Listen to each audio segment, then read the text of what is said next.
Civil services chronicles की अपनी एक 30 ईयर से ज़्यादा एक जर्नी हो चुकी है।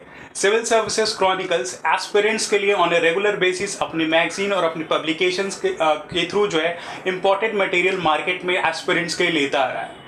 ये मैगजीन्स न सिर्फ एस्पिरेंट्स के लिए हेल्पफुल है, रेदर ये मैगजीन्स जो हमारे इंडस्ट्री के प्रोमिनेंट मेंटर्स हैं उनके लिए भी ये मैगजीन्स बहुत ही बेनिफिशियल रही हैं।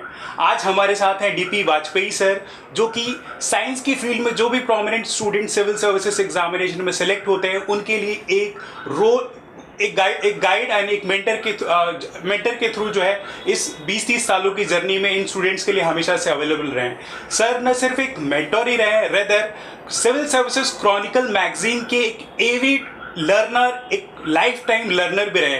तो आइए आज जानते हैं कि एबी वाजपेयी सर की पूरी जर्नी क्या रही है और इनका क्रॉनिकल्स के साथ क्या रिलेशनशिप रहा है। सबसे पहले सर, आपका सिविल सर्विसेज क्रॉनिकल्स के चैनल पे एक वार्म वेलकम है। बहुत बहुत धन्यवाद सिविल सर्विसेज क्रॉनिकल के इस चैनल में मुझे मौका देने के लिए।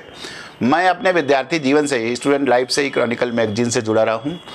मुझे लगता है क्रॉनिकल का जब अंक 1990 से आया था, 90 में ही मैंने ग्रेजुएशन करी थी आईटी मुंबई से, और उसके बाद जब मैं दिल्ली में आया तो सबसे पहले मेरे मित्र ने पत्रिका खरीदी क्रॉनिकल, और उनसे पढ़ के उनकी पत्रिका को मैंने पूरा पढ़ा और मुझे इतनी अच्छी लगी कि मैंने तब से ही इस पत्रिका को लगातार सब्सक्राइब करना चालू किया। 91 में मैंने जेएनयू में जब एडमिशन लिया तो हॉस्टल में पहला काम मैंने किया कि पत्रिका अपने यहाँ लगवा ली, और क्रॉनिकल को मैं पूरा चाट जाया करता था। और उस ज़माने में भी 93 की परीक्षा में और 94 की सिविल सर्विसेज की परीक्षा में मुझे बहुत अच्छे अंक आए।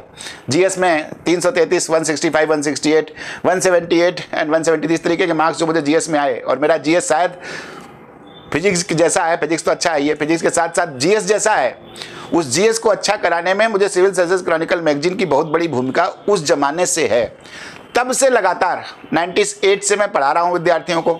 सिर्फ बीच का जो 91 से 95 तक का मेरी खुद की परीक्षा का समय रहा होगा, 95 से 98 के बीच में भी मैं क्रॉनिकल पढ़ता रहा। मुझे कोई एग्जाम नहीं देना था, लेकिन फिर भी एक ऐसी आदत सी हो गई थी कि जब तक मैं क्रॉनिकल ना पढ़ूं, और आज भी अगर आप मेरे ऑफिस में आएंगे तो देखेंगे क्रॉनिकल के हर अंक मेरे पास रखे हुए हैं। मैं लगातार पिछले 30 या 35, 91 से समझिए तो कितने वर्ष हो गए, मैं उतने वर्षों से लगातार 91 से लेकर आज 2024 तक क्रॉनिकल पत्रिका को पढ़ रहा हूं और खूब एंजॉय करता हूं। और अपने बच्चों को और यूथ को भी, जो भी मेरे पास क्लास में स्टूडेंट आता है, मैंने कहा क्रॉनिकल जरूर पढ़ो। मैं 2-3 चीज़ें पढ़ना बहुत अच्छा लगता है। मुझे लगता है कि सिविल सर्विसेज एग्जाम में बहुत बड़ी भूमिका निभाते हैं। एक इंडिया ईयर बुक है, जो आज लोग उसका योगदान अंडर एस्टिमेट करते हैं स्टूडेंट्स।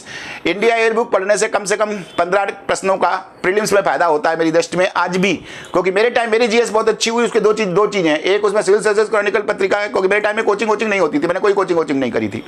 तो सिविल सर्विसेज क्रॉनिकल पत्रिका और इंडिया ईयर बुक, मैंने इंडिया ईयर बुक 84, इनफैक्ट 84 का फर्स्ट रैंकर मेरे जिले का था, तो उसने बताया कि इंडिया ईयर बुक याद कर पढ़ो। मतलब तो मैंने इंडिया ईयर बुक पूरी 84 पढ़ ली। वैसे एग्जाम देना मैंने 91 से चालू किया, लेकिन मैंने 12वीं के दौरान ही 10वीं 11वीं में होऊंगा तब से मैंने इंडिया ईयर बुक पढ़ना चालू किया, और आज भी इंडिया ईयर बुक को मैं रिकमेंड करता हूँ हर साल।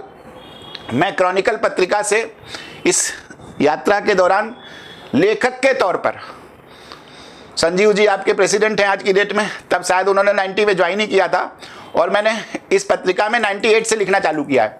तो जब मैं पहली बार 98, 99, 2000 में लिखा तो मैं पैसे लेकर, मतलब क्रॉनिकल पत्रिका ने मुझे पैसा दिया है आर्टिकल लिखने के लिए, तो मैं इनका लेखक रहा हूँ। मैं विज्ञापन दाता हूँ। मेरा विज्ञापन पिछले कम से कम 15 सालों से तो लगातार ही छप रहा है। अभी 4 सालों से तो बैक कवर छप रहा है, उससे पहले 15 सालों से विज्ञापनदाता के तौर पर, लेखक के तौर पर, और सबसे ज़्यादा मैं एक पत्रिका के पाठक के तौर पर रखता हूँ। और एक बहुत बड़ी बात बता दे रहा हूँ, मेरा लड़का बाहर रहता है, विदेश में रहता है, लेकिन मैंने उसको क्रॉनिकल सब्सक्राइब करवा दी है कि मैंने उसको प्रेशर करके कि बेटा कुछ पढ़ चाहे ना पढ़, क्रॉनिकल जरूर पढ़। भारत के बारे में अगर कोई जानकारी पढ़, उसको आईएएस का एग्जाम तो नहीं देना है, देना या ना देना वो डिफरेंट इशू है, लेकिन कम से कम अगर भारत की एक इंटेलेक्चुअल डिबेट का हिस्सा बनना है, सिविल सर्विसेज में किस तरीके के प्रश्न पूछे जाते हैं और किस तरीके के वो आ रहे हैं, वो चीज़ें अगर पकड़नी है तो आपको क्रॉनिकल पत्रिका से बढ़िया कोई दूसरी पत्रिका नहीं हो सकती। इसलिए मैं क्रॉनिकल के उज्जवल भविष्य की कामना करता हूं, और मैं आज की युवा पीढ़ी से ये कहता हूं कि क्रॉनिकल पढ़ो। जिसने क्रॉनिकल पढ़ा नहीं, उसने सिविल सर्विसेज की परीक्षा के बारे में बहुत कुछ जानकारी से हो वंचित है। इसलिए क्रॉनिकल पत्रिका को अवश्य पढ़ो, क्योंकि उसमें बहुत अच्छे टेस्ट पेपर्स आते हैं, प्रीलिम्स स्पेशल आते हैं, मेंस के भी स्पेशल आते हैं। और शायद इस तरीके का सामग्री, वैसे तो मैं बाकी सामग्री को बहुत ज़्यादा देखता भी नहीं हूँ, लेकिन जितनी मेरे नज़रों के सामने से कोचिंग के मटेरियल गुजर के जाते हैं, मैं समझता हूँ कि क्रॉनिकल का स्तर और क्रॉनिकल की सामग्री किसी भी संस्थान की सामग्री से बहुत बहुत बेहतर है। धन्यवाद।